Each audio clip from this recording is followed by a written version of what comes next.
Assalamualaikum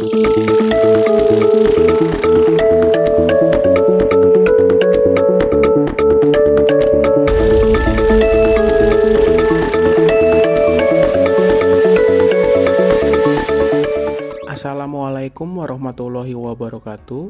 Perkenalkan, saya Wiranugraha Sasraatmaja sebagai praktisi dan ahli K3 umum. Pada kesempatan kali ini, saya akan menyampaikan materi tentang K3 penanggulangan kebakaran, yang dimana nantinya akan ada dua materi, yaitu tentang teori api dan sistem proteksi kebakaran. Baik, untuk yang pertama, teori api terkait pengetahuan tentang perilaku api. Peraturan dan standar teknis K3 penanggulangan kebakaran itu dibagi menjadi 3, yaitu ada pengendalian energi, sarana proteksi kebakaran, dan manajemen K3. Yang dimana pengendalian energi ini dibagi dalam beberapa peraturan perundang-undangan ya, dalam Permenaker. Yang pertama, Permenaker nomor 12 tahun 2015 terkait K3 listrik. Kemudian ada Permenaker nomor 2 tahun 1989 tentang pengawasan instalasi penyalur petir. Kemudian ada keputusan Menaker nomor 187 tahun 1999 tentang bahan berbahaya dan beracun. Kemudian ada Permenaker nomor 37 tahun 2016 terkait bejana tekan dan tangki timbun. Kemudian yang terakhir ada Permenaker nomor 38 tahun 2016 tentang pesawat tenaga dan produksi. Kemudian untuk sarana proteksi kebakaran ada Permenaker nomor 4 1980 tentang persyaratan pemasangan APAR. Kemudian ada Permenaker nomor 2 tahun 1983 tentang persyaratan alarm otomatik. Kemudian ada instruksi Kemenaker yaitu nomor 11, instruksi Menaker nomor 11 tahun 1997 tentang pengawasan khusus K3 penanggulangan kebakaran. Kemudian ada pedoman fire rating, pedoman hidran, pedoman sprinkle, dan standar bangunan Indonesia di Permen PU nomor 26 tahun 2008 tentang syarat proteksi kebakaran, serta NFPA Life Safety Code. Kemudian untuk manajemen K3 itu ada peraturan pemerintah nomor 50 tahun 2012 tentang SMK 3. Kemudian ada Permenaker nomor 4 tahun 1987 tentang P2K3.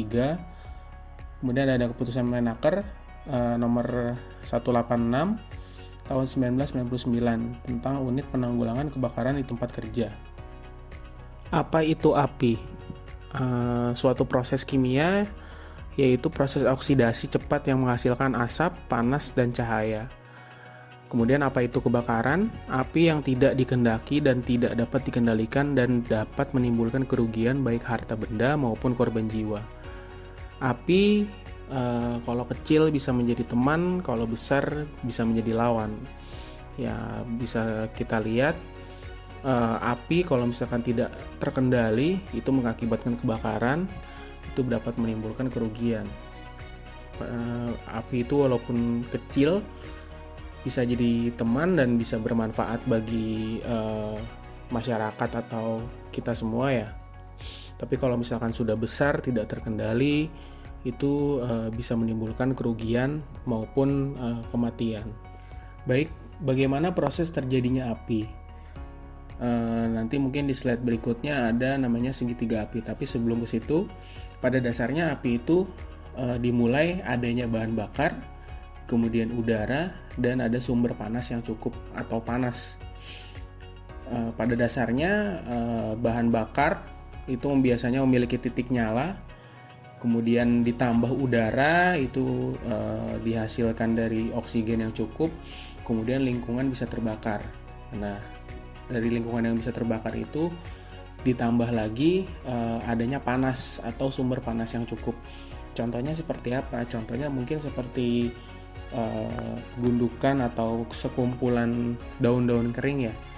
Itu kan bahan bakarnya daun kering itu sendiri, kemudian ada oksigen yang cukup, kemudian panasnya mungkin dari matahari, dan sumber panasnya itu kan pastikan dari hawa sekitar. Nah, itu bisa menimbulkan proses terjadinya api. Itu contoh sederhananya seperti itu. Segitiga api atau fire triangle of combustion. Segitiga api atau api itu memiliki 3 unsur ya, terbentuk dari 3 unsur. Yang pertama itu ada oksigen, ada panas, dan ada bahan atau wujud bahan yang mudah terbakar. Biasanya oksigen itu biasanya adanya gas yang mendukung proses pembakaran. Kemudian udara mengandung 21% oksigen. Kemudian dipanas atau di tingkatan sebuah energi suatu bahan untuk terbakar pada suhu bakarnya. Jadi contohnya daun kering sampai mana sih tingkat energi dia untuk mencapai suhu bakarnya, ya itu bisa menimbulkan terjadinya api. Kemudian ada wujud bahan, nah itu ada bahan padat, cair, dan gas.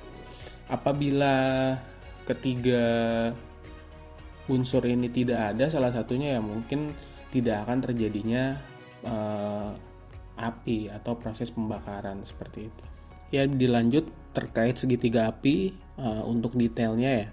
Dari ketiga unsur tersebut ada oksigen, ada panas, dan ada wujud bahan yang mudah terbakar, di mana oksigennya itu pasti udara bebas berisi 21%, kemudian adanya beberapa bahan berisi oksigen hanya diperlukan kurang dari 16%, jadi atau lebih dari 16%. Kemudian ada sumber panas itu dari sinar matahari, listrik, nuklir, kompresi, atau yang tadi saya jelaskan terkait timbunan sampah itu sumber panas ya, itu termasuk sumber panas. Kemudian ada proses kimia, itu ada fosfor dengan udara, kapur dengan air. Kemudian ada energi mekanik atau gesekan benturan, itu termasuk dari energi mekanik. Kemudian untuk wujud bahan itu dibagi menjadi 3 ya, ada gas, cairan, dan padat. Kalau gas-gas itu kayak ada asetilin, kemudian ada hidrogen, gas alam, LPG, propan, butan, dan lain-lain. Kemudian ada cairan itu ada minyak tanah, turpetin, bensin, alkohol, pernis, thinner, oli, dan lain-lain. Dan yang wujud bahan padat adanya plastik, kain, kayu, kertas, jerami, gabus, dan lain-lain. Mungkin timbunan sampah ya, itu termasuk wujud bahan padat ya. Kemudian kita masuk dalam perpindahan panas. Di sini apabila adanya kepulan api ya. Di sini pada gambar itu ada konduksi, di mana panas berpindah di dalam suatu bahan penghantar atau konduktor dari satu titik ke titik lainnya yang memiliki temperatur lebih rendah. Yang dimana misalkan amit-amit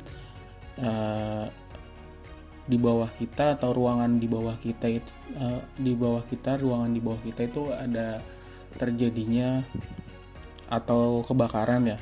Nah itu maka melewati dinding-dinding bangunan tersebut atau melewati lantai-lantai bangunan tersebut itu akan mengakibatkan terjadinya panas ke ruangan sebelahnya. Contohnya seperti itu, tapi mudah-mudahan jangan sampai ya kita mengalami seperti itu. Konveksi atau panas berpindah bahan penghantar. Misalnya asap, udara panas, minyak panas, dan lain-lain. Contohnya apa? Misalkan adanya pada gambar ya, misalkan adanya kebakaran di ruangan yang paling bawah, itu asapnya membawa panas atau sebagai penghantar. Yang biasanya kalau misalkan adanya amit-amit terjadinya kebakaran, itu biasanya asapnya mengepul ke udara, atau biasanya asap melalui celah-celah ke ruangan sebelahnya atau ke area sebelahnya gitu ya. Nah itu tuh mengakibatkan perpindahan panas dari tadi ruangan di bawah itu bisa ke ruangan di area sekitarnya atau bahkan ke ruangan yang di atasnya. Biasanya contoh pada gambar, dan ruangan yang di atasnya bisa mengakibatkan potensi kebakaran juga karena asap membawa perpindahan panas tersebut. Radiasi. Panas berpindah secara memancar, panas dipancarkan ke segala arah dari suatu sumber panas tidak dibutuhkan penghantar. Contohnya apa? Ketika ada api unggun di depan kita, tangan kita diarahkan ke api unggun tersebut. Nah, itu adanya pancaran perpindahan panas. Tapi tidak dibutuhkan penghantar. Berarti itu adanya pancaran dari panas tersebut, radiasi tersebut. Kemudian kalau pada gambar itu ada gedung yang kebakaran di sebelah kiri, itu memancarkan panasnya ke gedung yang sebelah kanan yang tidak tidak terbakar. Seperti itu. Nah, itu bisa juga sih berpotensi kebakaran karena dari radiasi yang memindahkan panas secara memancar itu juga bisa, karena kan mungkin ada asapnya seperti tadi di konveksi ya. Jadi tetap ada potensinya walaupun ruangan atau gedung yang sebelahnya, bangunan sebelahnya terbakar, sebelahnya tidak terbakar, hanya terkena radiasi pancaran panas, tapi itu tetap ada potensi nantinya bisa terjadi kebakaran. Klasifikasi kebakaran. Klasifikasi kebakaran dibagi menjadi 4 kelas sesuai Permenaker nomor 4 tahun 1980. Permenaker itu adalah peraturan Menteri Tenaga Kerja ya. Di mana kebakaran kelas A, kebakaran yaitu kebakaran bahan biasa yang mudah terbakar. Contohnya kayu, kertas, kain, plastik, dan termasuk tumbuhan kering. Kemudian ada kebakaran kelas B, kebakaran di mana kebakaran bahan cairan yang mudah terbakar seperti minyak bumi, bensin, gas, lemak, dan sejenisnya. Kemudian ada kebakaran kelas C, yaitu kebakaran listrik di mana arus listrik masih hidup. Ini kebakarannya terjadi karena arus pendek listrik biasanya. Kemudian contohnya dari apa sih? Peralatan listrik termasuk peralatan elektronik juga. Kemudian ada kebakaran kelas D, yaitu kebakaran dari bahan yang mengandung logam seperti seng, magnesium, aluminium, sodium, dan lain-lain. Itu termasuk kebakaran kelas D. Kemudian masuk ke apa perbedaan dari titik nyala, titik bakar, suhu penyalaan sendiri, dan ambang batas daerah terbakar. Titik nyala atau flash point, di mana temperatur terendah, di mana bahan bakar mengeluarkan uap yang cukup untuk dapat terjadinya api. Contohnya di gasolin ya, itu dia di minus 45 derajat Fahrenheit atau minus 43 derajat Celcius, dia bisa memiliki titik nyala atau flash point, yang dimana flash point ini atau titik nyala menurut standar NFPA nomor 30, bahan bakar dapat dikategorikan sebagai flammable atau mudah menyala atau combustible atau mudah terbakar. Berdasarkan titik nyalanya, hal ini sangat membedakan bagaimana perlakuannya pada saat pengiriman baik melalui transportasi darat, laut, dan udara maupun dalam standar penyimpanannya. Itu termasuk NFPA atau National Fire Protection Association. Jadi kalau misalkan teman-teman ngelihat di truk Pertamina lah ya, contohnya yang membawa bahan bakar atau bensin ya, itu kan biasanya di tangkinya terdapat rambu-rambu mudah terbakar ya atau mudah menyala. Nah itu contohnya seperti itu. Maka saya juga mengingatkan kalau misalkan teman-teman melihat seperti itu, kalau bisa jauh-jauh dari itu, karena kita nggak tahu dari truk tersebut ya, mungkin pengendaranya ngantuk atau apa, itu kan bisa membahayakan, apalagi dia membawa bahan bakar yang dapat memiliki atau mudah menyala gitu seperti itu. Jadi hati-hati kalau misalkan teman-teman ngelihat rambu-rambu NFPA ini di jalan, atau nggak hanya truk tangki aja sih, biasanya mungkin yang angkutan pengangkut bahan bakar yang memiliki rambu-rambu ini ya hati-hati aja. Titik bakar atau fire point, suhu terendah suatu bahan yang mengeluarkan uap atau gas akan tetap menyala dan terbakar setelah sumber panas dihilangkan. Ya ini contohnya seperti korek api ya. Korek api atau kayu yang dibakar atau kayu bakar. Itu kan misalkan apinya sudah tidak ada ya. Apinya sudah tidak ada, tapi walaupun apinya sudah tidak ada itu tetap menjadi sumber panas ya, ataupun uapnya ataupun asapnya itu tetap bisa menjadi tetap bisa menyala gitu, bisa terbakar kembali karena adanya reaksi dari titik bakar yang dihasilkan dari asap atau uap pada kayu tersebut. Contohnya kurang lebih kayak di korek api atau di kayu bakar. Suhu penyalaan sendiri atau auto ignition temperature, di mana suhu zat dapat menyala dengan sendirinya tanpa terkena langsung sumber nyala api. Pengertian ini adalah di mana zat tersebut mendapat suhu yang tertinggi sehingga dia akan menyala dengan sendirinya. Contohnya pada gambar itu ada etanol 70% ya. Dia flash point-nya itu atau titik bakarnya 16,6 derajat Celcius, atau kemudian dia auto ignition temperaturnya 363 derajat Celcius. Yang dimana ketika dia mendapat flash point atau titik bakar di 16,6 derajat Celcius itu dia bisa menyala, tapi dia pun bisa menyala dengan sendirinya tanpa kita beri sumber panas atau sumber api secara langsung di temperatur 363 derajat Celcius ya.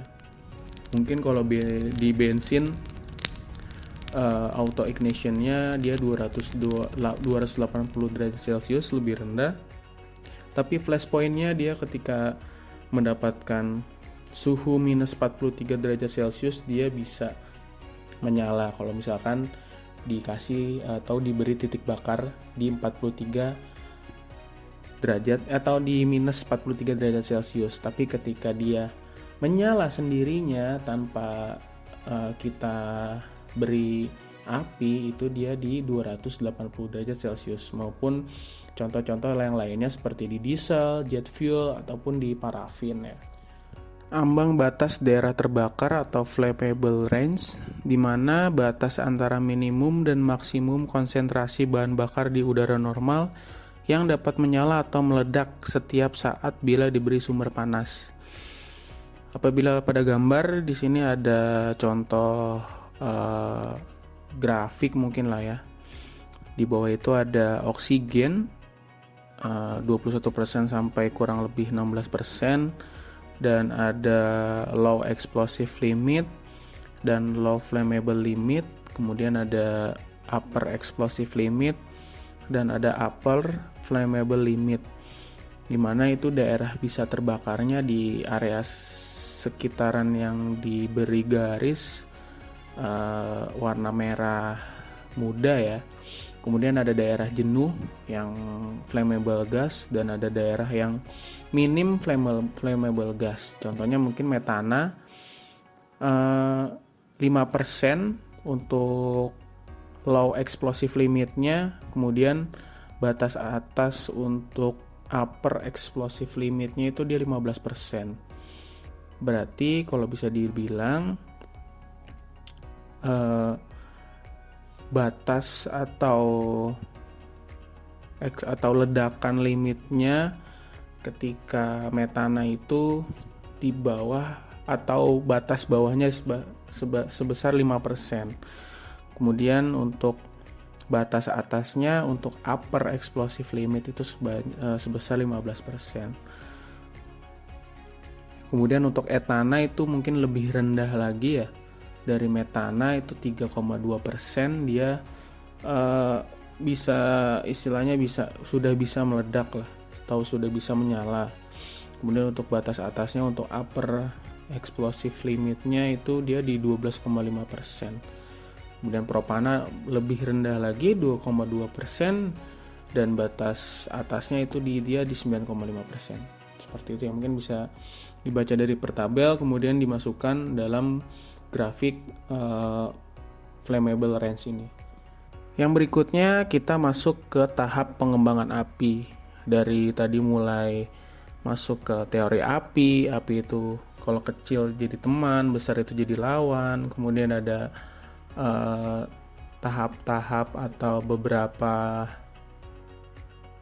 kelas dalam kebakaran. Kemudian ada perbedaan dari titik nyala, titik bakar, ada suhu penyalaan sendiri, ada ambang batas daerah terbakar, kemudian ada konveksi, kemudian ada ada konduksi, kemudian ada radiasi. Kita masuk ke dalam tahap pengembangan api, atau bisa dibilang tahap terjadinya kebakaran mungkin ya. Nanti juga satu persatu per slide akan saya jelaskan. Yang pertama tahap awal. Tahap awal ini adalah tahap kebakaran dini yang dimulai oleh terjadinya penyalaan. Kemudian kebakaran terbatas hanya pada benda-benda yang tersulut penyalaan api.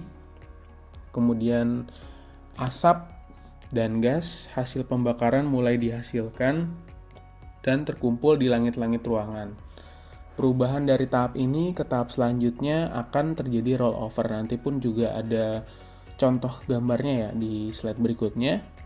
Kemudian ada tahap kebakaran mantap, di mana tahap penyalaan bebas oksigen dan bahan bakar di dalam bangunan ruangan tersedia dalam jumlah yang cukup, sehingga api dapat menyala bebas dan membakar seluruh ruangan.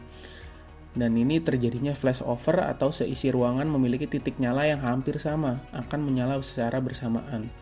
Kemudian setelah tahap kebakaran mantap, masuk ke tahap panas menyurut ya, atau penyurutan. Menurun secara perlahan karena menipisnya atau dipindahkannya persediaan bahan bakar oksigen.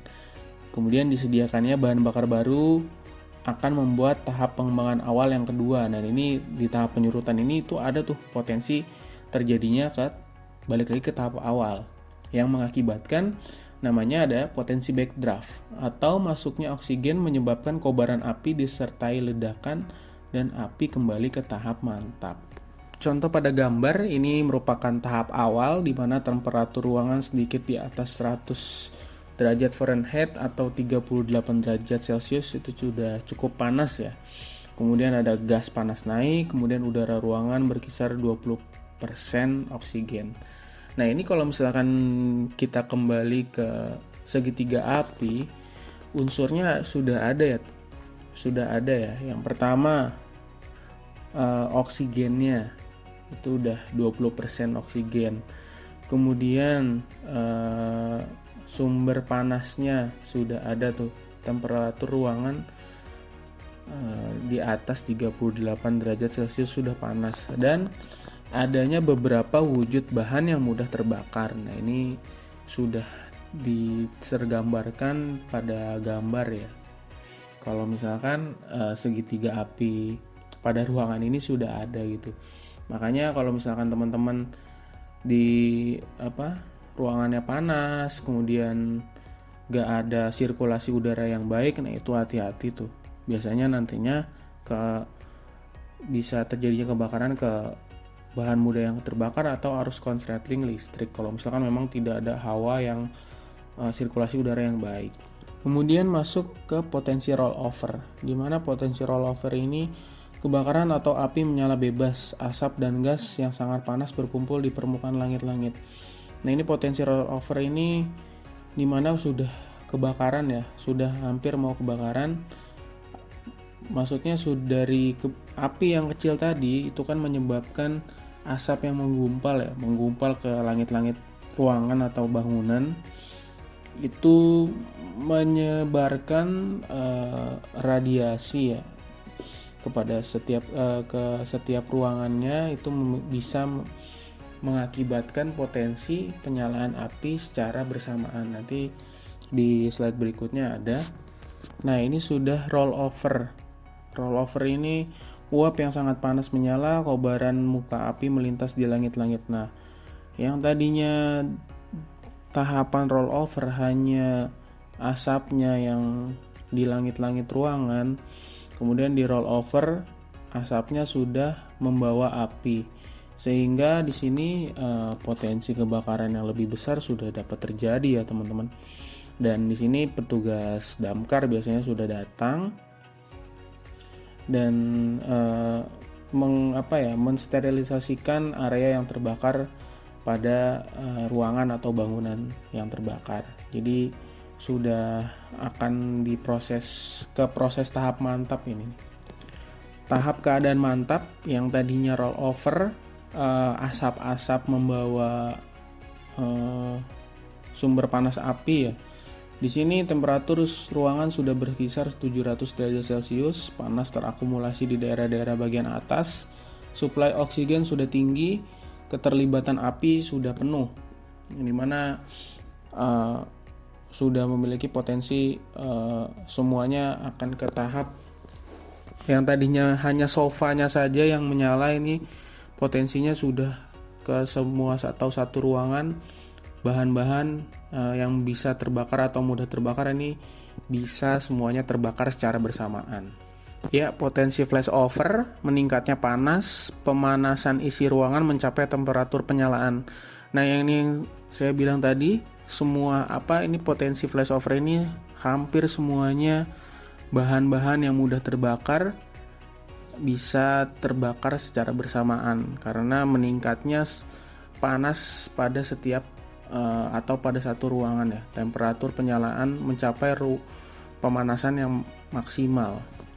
Ini merupakan di tahap flashover, di mana penyalaan simultan terhadap semua benda yang mudah menyala di dalam ruangan. Tingkat panas yang tinggi dari lantai hingga langit-langit. Nah, ini sudah keadaan semuanya menyala ya. Keadaan di mana semua barang menyala secara serentak yang melibatkan seluruh yang ada di dalam ruangan. Jadi ini semua ruangan atau semua barang yang di dalam gedung mencapai penyalaan simultan secara bersama-sama. Ini sudah benar-benar terbakar ya. Tahap panas menyurut. Temperatur ruangan terus-menerus tinggi, tingkat karbon monoksida dan karbon tinggi, asap tebal, oksigen hanya di bawah 15%. Nah, ini biasanya ketika sudah terjadinya kebakaran, kemudian kebakaran itu menyusut atau tahap panas menyurut, itu kadar oksigennya rendah ya teman-teman, karena banyak sekali asap-asap yang ada pada ruangan yang terbakar karena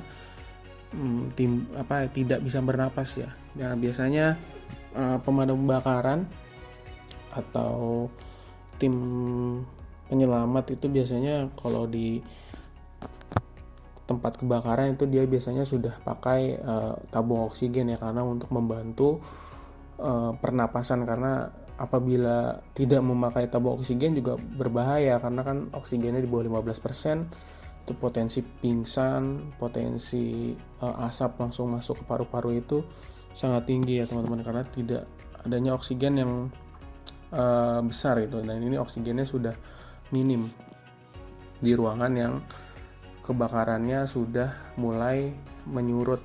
Ketika tahap panas menyurut, ini adanya potensi backdraft ya, yang dimana gumpalan asap yang keluar dari bangunan, kemudian asap yang keluar melalui bukaan kecil terdengar mendesis atau mendesing, kemudian asap hitam pekat bercampur warna kuning kelabu. Terjadinya penyalaan-penyalaan kecil, kemudian pada saat ruangan dibuka terjadinya aliran udara serentak masuk ke dalam dan terjadinya ledakan. Jadi potensi backdraft ini, ruangan yang terbakar biasanya mengambil atau menghisap oksigen secara maksimal. Makanya kalau misalkan adanya kebakaran biasanya ditutup ya, atau mungkin jendela-jendela itu tertutup tapi kacanya kan pasti kan pecah ya. Nah, itu sela-sela pintu, sela-sela jendela, ataupun di kaca itu oksigen tertarik ke dalam ruangan. Karena apa? Karena si asap ini atau area ruangan tersebut yang terbakar, dia mencari oksigen secara maksimal untuk untuk menyala api sendiri lagi gitu. Karena kan yang tadi kembali ke tahapan atau unsur teori api ya, unsur teori api yaitu ada oksigen, ada sumber panas, ada wujud bahan. Nah, wujud bahannya di dalam ruangan sudah ada. Pastikan barang-barang yang memiliki potensi bisa untuk sebagai bahan bakar. Kemudian sumber panasnya udah pasti panas ketika kebakaran. Dan dia yang terakhir adalah oksigen. Nah, ini oksigen ini pasti di dalam ruangan tersebut dia menghisap sebanyak-banyaknya oksigen agar api itu bisa muncul. Nah, itu kembali lagi, api ketika kecil jadi teman, besar jadi lawan ya seperti ini. Itu nanti saya jelaskan di slide berikutnya itu ketika terjadinya backdraft. Nah, ini backdraft atau masuknya oksigen menyebabkan kobaran api disertai ledakan dan api yang keluar. Backdraft adalah situasi yang dapat terjadi ketika produk kebakaran gas yang kekurangan oksigen sehingga pembakaran melambat, tetapi bahan bakar gas mudah terbakar dan asap tetap berada pada suhu di atas titik api gas bahan bakar. Maksudnya apa? Jadi ketika oksigen itu masuk secara banyak ya atau secara menyeluruh, itu ruangan itu mengakibatkan daya kalau kita mengisi air udah nggak ketampung, itu kan pasti kan menyembur ya atau menyembur kan. Nah, ini sama juga seperti ini konsepnya. Jadi ketika oksigen sudah masuk, dia punya wujud bahan yang masih ada, wujud panas yang cukup, oksigennya cukup. Kemudian ketika dibuka dari salah satu celah, itu bisa mengakibatkan ledakan dan apinya muncul lagi gitu. Makanya biasanya kalau misalkan terjadinya kebakaran itu biasanya tim pemadam kebakaran itu setelah tahap menyurut itu nggak langsung ditinggal teman-teman. Itu dia tetap harus ada namanya pendinginan. Nah, tujuan pendinginan ini apa? Yaitu tadi untuk meminimalisir backdraft atau potensi backdraftnya muncul atau apinya muncul lagi, dan itu untuk mengurangi sumber panas serta meminimalisir oksigen yang masuk. Nah, itu biasanya dalam tim pemadam kebakaran itu adanya namanya tahap pendinginan. Jadi itu untuk meminimalisir terjadinya potensi backdraft atau api menyala kembali seperti itu. Mungkin itu aja pesan dari saya, kurang lebihnya mohon maaf kalau misalkan masih banyak salah kata maupun salah informasi. Kurang lebihnya mohon maaf. Wassalamualaikum warahmatullahi wabarakatuh.